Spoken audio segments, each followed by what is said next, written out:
Le Japon. La légende raconte que le pays est né dans les montagnes, entre ciel et mer. Dans les montagnes de Myanmar, les sommets dépassent rarement les 1000 mètres d'altitude.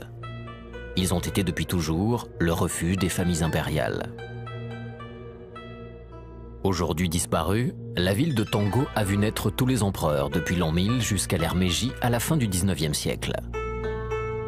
Tout autour, les villages abritaient les samouraïs, serviteurs et défenseurs de l'empereur.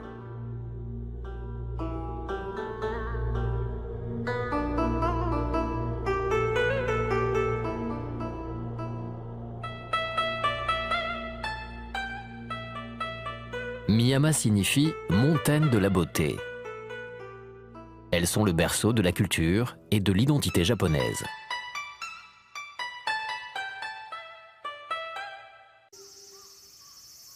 Au sommet des monts des empereurs, Akiyo Suzuki peut passer sa journée à écouter les sons que lui renvoie la nature.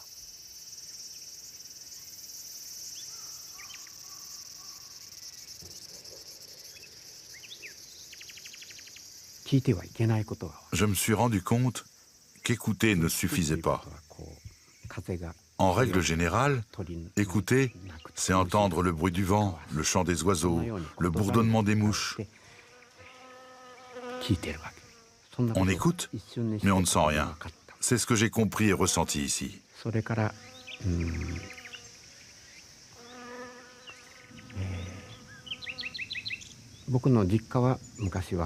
Ma famille est de religion shintoïste.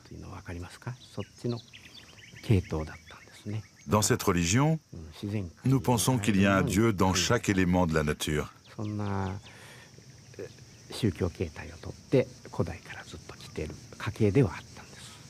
C'est une famille qui a toujours été portée par cette religion. Le fait d'écouter la nature comme je le fais est dans mes gènes comme le sont mes ancêtres. Je suis donc en lien très proche avec cette mère nature.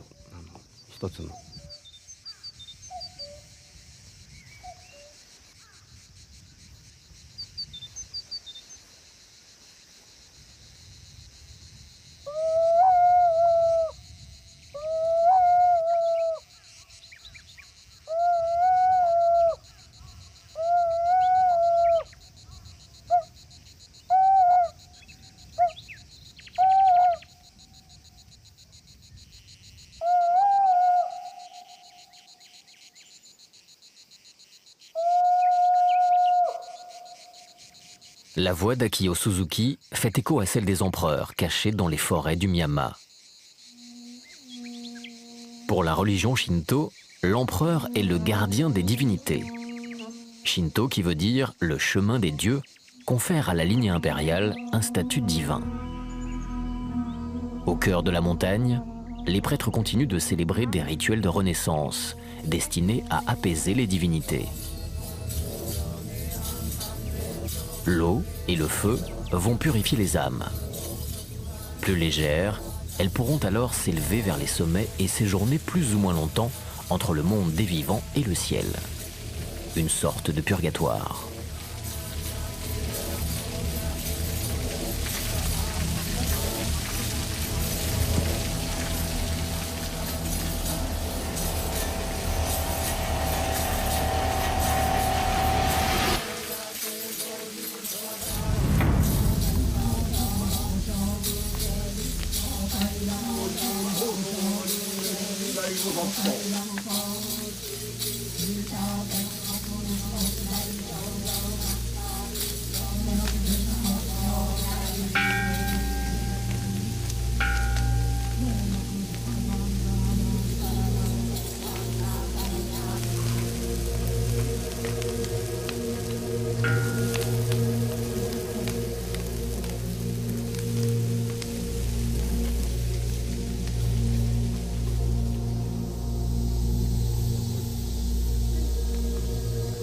Matsuhiko Tanaka est photographe. Après avoir vécu à Tokyo, il est revenu vivre dans ses montagnes natales.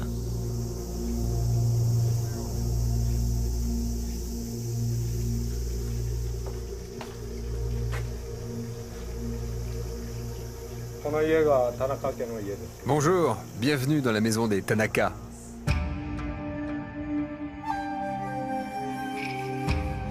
Comme dans toutes les maisons japonaises, l'hôtel des ancêtres occupe un coin de la pièce principale. On s'y recueille plusieurs fois par jour. L'âme des ancêtres, comme celle des empereurs, reste toujours présente. On les nourrit en leur donnant du raisin et du café.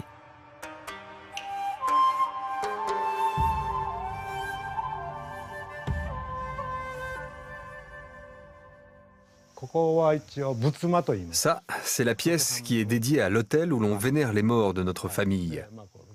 C'est ici que l'on vient prier nos ancêtres. Sans aller jusqu'à dire qu'ils vivent ici avec nous, voici, en commençant par la droite, mon oncle Sechi. Il était soldat en Birmanie. À gauche, ma grand-mère. Elle s'appelait Maze. Ensuite, mon grand-père qui s'appelait Nobuchi. À côté, mon frère aîné.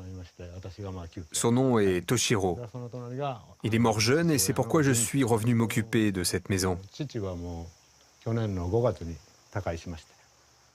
À côté, il y a mon père, Junji. Il est mort au mois de mai de l'année dernière. Au moment de la fête d'Obon, on dit dans notre tradition que les morts reviennent. Les défunts de notre famille reviennent sur Terre, c'est comme cela que ça se passe.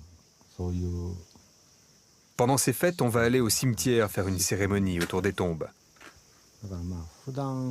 Nous prions pour les âmes de nos ancêtres. On prie tous les jours pour elles, mais tout particulièrement pendant ces fêtes d'Obon.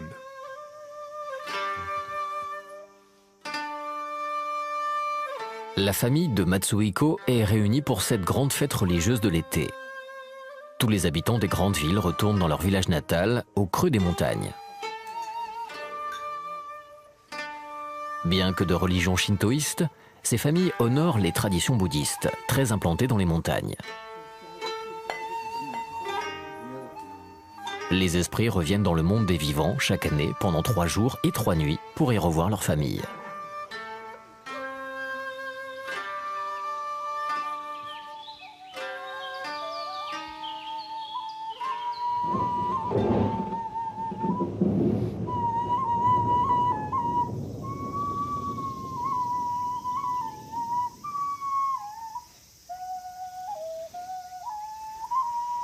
Quand il n'est pas en haut de sa montagne, Akiyo Suzuki habite une petite maison au pied du Miyama.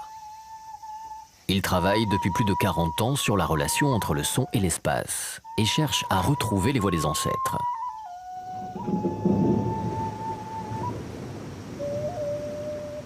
Il a choisi de vivre ici pour la douceur du climat, la pureté de l'air et la forte histoire de cette région. Ce créateur de sons utilise des instruments de musique de l'époque des empereurs du pays de Wa, le pays de l'harmonie.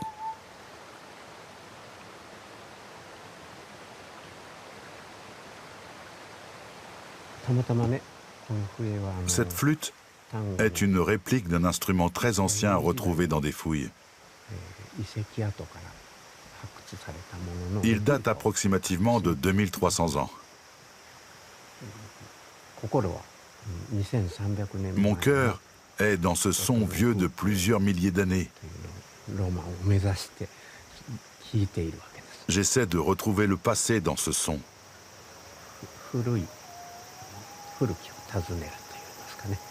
Je suis un homme moderne qui recherche ces sensations que nous avons perdues.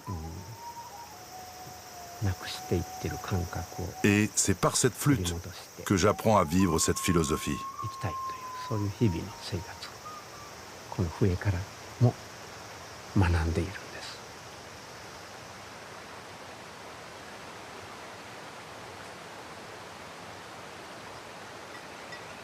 Cette attitude zen, simplicité et dépouillement occupe une place centrale dans la société japonaise.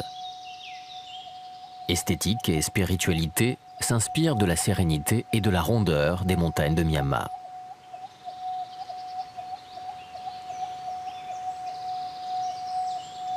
Les sons d'Akio Suzuki résonnent dans la montagne et parviennent jusqu'à l'oreille d'un apprenti musicien, jeune prêtre shinto gardien du sanctuaire Amino Jinja.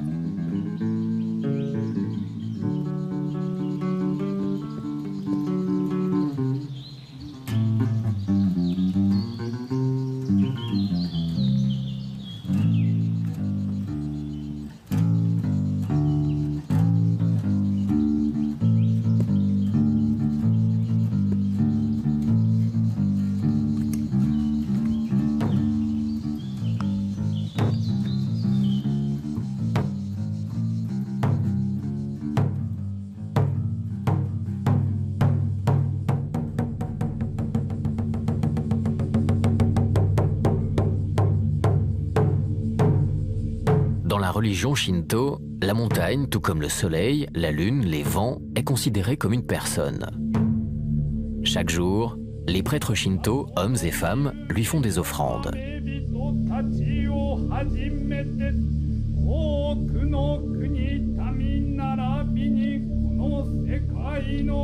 Du riz, la base alimentaire du pays, du saké pour le bien-être et du sel pour chasser les mauvais esprits de la montagne.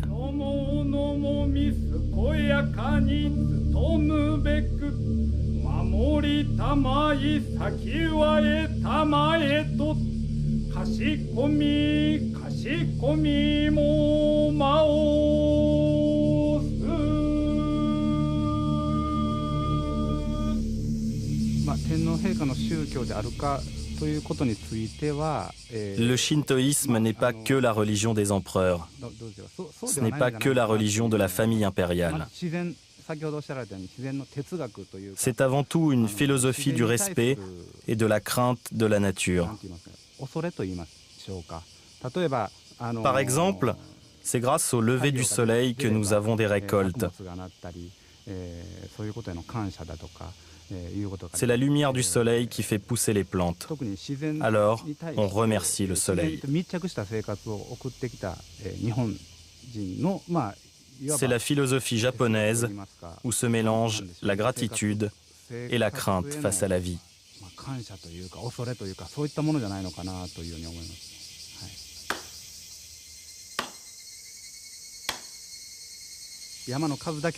Ici, il y a autant de dieux qu'il y a de montagnes. Et dans ces montagnes, il y a des arbres, des vallées, des sources d'eau, de l'herbe. Et il y a des dieux dans chacun de ces éléments. On peut dire qu'il y a beaucoup de dieux, beaucoup d'esprits autour de nous.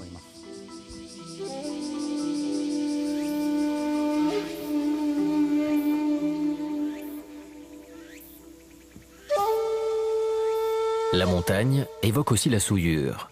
On y dépose les morts et leur corps se décompose. Les âmes les plus noires ne pourront jamais sortir de la forêt. Les esprits malfaisants hantent pour toujours monts et vallées.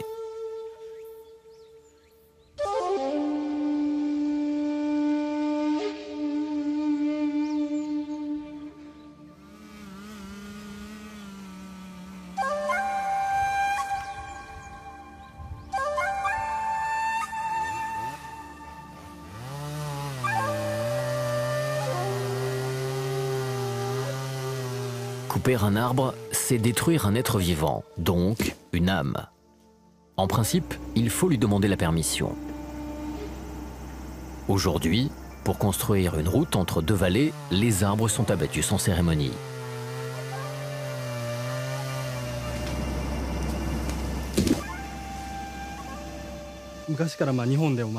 On dit depuis toujours au Japon qu'il y a une âme dans chaque arbre. Et c'est vrai que l'on préserve les vieux arbres, ceux qui ont 1000 ou 2000 ans. Mais mon travail existe depuis très longtemps au Japon. Autrefois, on coupait les arbres pour le chauffage, on en faisait des bûches et du charbon de bois pour se chauffer. À l'époque, il n'y avait pas de gaz et le bois servait de combustible pour se chauffer, pour manger, pour cuire le riz. C'est grâce à ces arbres que les gens vivaient. On vivait avec eux en équilibre, en harmonie. Le fait de couper les arbres permet de les renouveler. Et ensuite, les fruits de ces arbres permettent de nourrir les animaux qui vivent dans la forêt. Je suis très heureux de pouvoir travailler dans un lieu tel que celui-ci.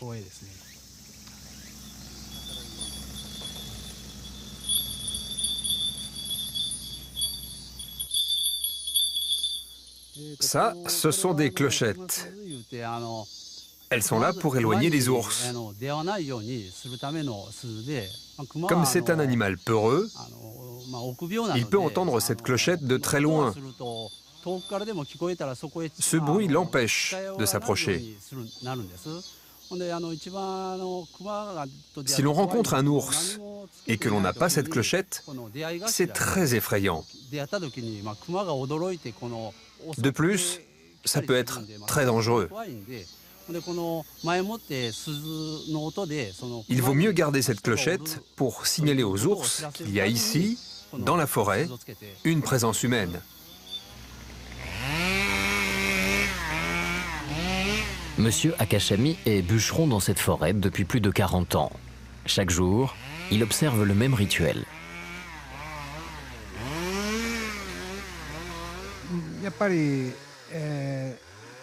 Tous les matins, avant d'aller au travail, et même les jours où je ne travaille pas, je vais prier et je pose un bol de riz devant l'autel de mes ancêtres.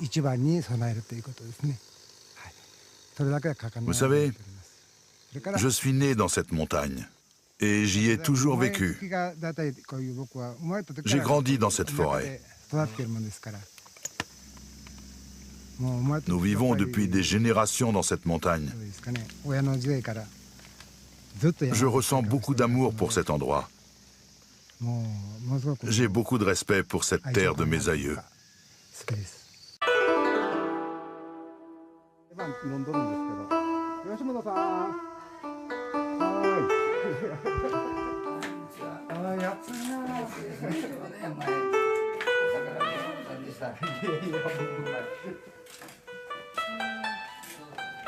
Akemi Kuwabara rend visite à son voisin.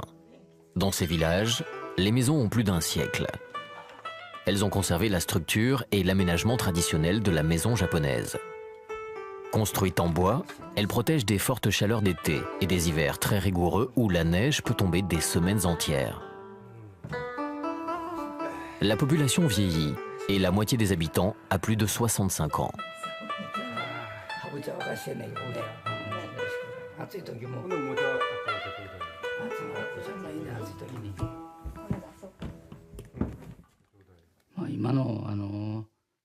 Dans la vie moderne, il n'y a pas de grands espaces pour vivre avec ce genre de paravent.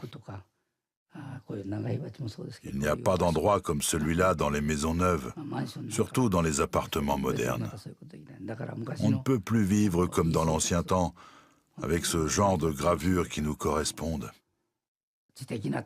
Cette façon de vivre a disparu. Et c'est ce genre de vie que je retrouve ici, dans cette maison.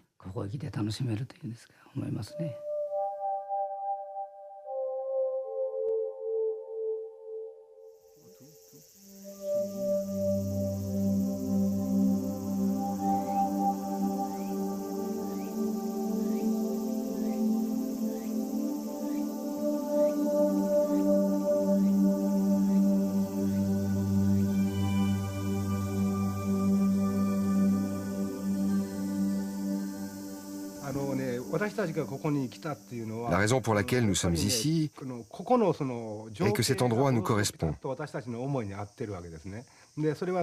Dans ces montagnes se trouvent les origines de la tradition japonaise, c'est-à-dire l'agriculture, la pêche et la sylviculture. Ailleurs, la plupart de ces choses ont disparu, alors qu'ici, je sens que je peux préserver la tradition, une partie de notre culture et de notre héritage culturel. C'est un lieu propice à tout cela. Si je travaille dans la montagne et si je travaille la terre de cette montagne, c'est pour préserver une façon de vivre héritée de nos ancêtres. C'est là-bas,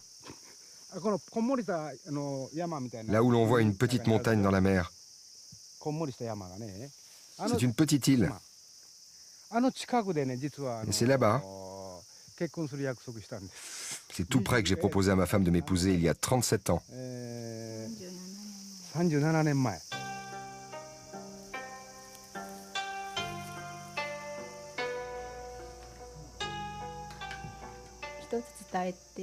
J'aimerais transmettre un message aux gens du monde entier. Moi, je suis venue ici sans aucune connaissance du monde de l'agriculture. Et en vivant ici, au milieu de la nature, j'ai compris qu'il y a des richesses que l'on ne peut pas acheter avec de l'argent. Par exemple, ce soir, je vais vous faire pour le dîner des beignets avec ce que vous avez ramassé. Et cela, c'est un cadeau, un bienfait de la montagne. Ce sont des choses que l'on ne peut pas acheter avec de l'argent. Et c'est ici, dans cet endroit, loin des lieux de consommation, où l'économie n'a rien à faire, que l'on peut avoir une vie riche, en parfait accord avec la nature. Je pense que le monde entier devrait préserver cette sensation, ce sentiment de liberté, de plein équilibre avec le monde qui nous entoure.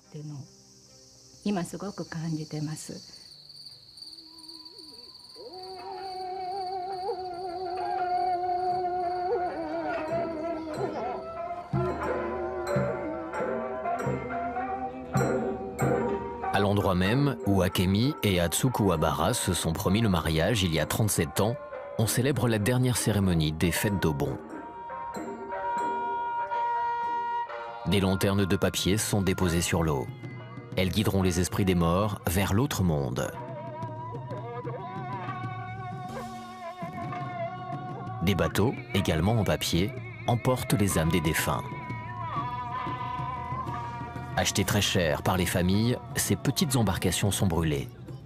L'eau et le feu se mélangent pour que les esprits des morts, après 3 jours passés sur Terre, repartent vers l'au-delà.